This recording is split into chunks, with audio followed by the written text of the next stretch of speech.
Ikaw naglisod, ako naglisod. Daghang kaayo ta karon nag-antos.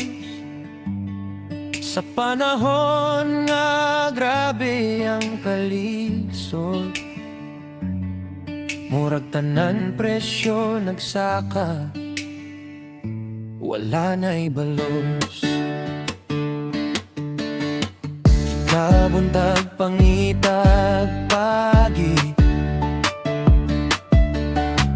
unsaon pagbuhi sa pamilya.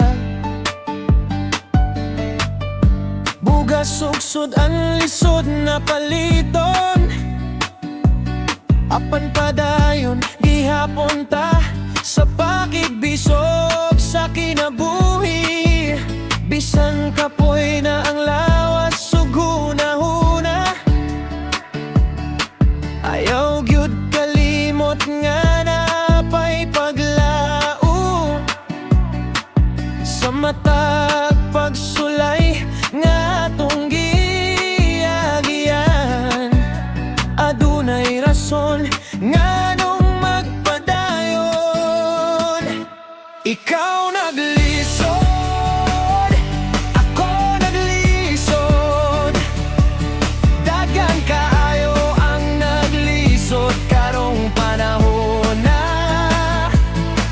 Usa amigo amiga, ayaw kalimot pag-ampo sa Ginoo nga mogiya sa tuwa. Siya ray kahibalo asa ta padulong, siya ray mutudlo asa ta mangitag paagi. Makakita og pagpalit sa bugas ug sudan, ug kusog sa pagpadayon bisan kapoy na kaayo. Usahay murag wala na'y kasulbaran, problema nga nagtapok sa matag adlaw. Pero kung magtinabangay ug magtinahuray, mas dali na to masulbad ang tanan nga kalisod.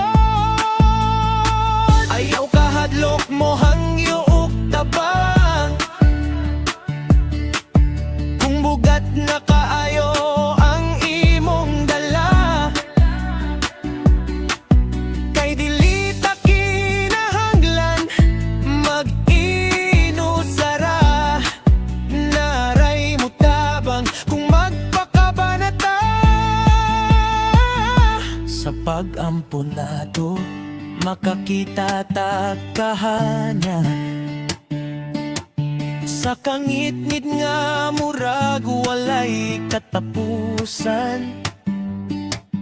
Ang Ginoo dili magbiya sa iyang mga anak, basta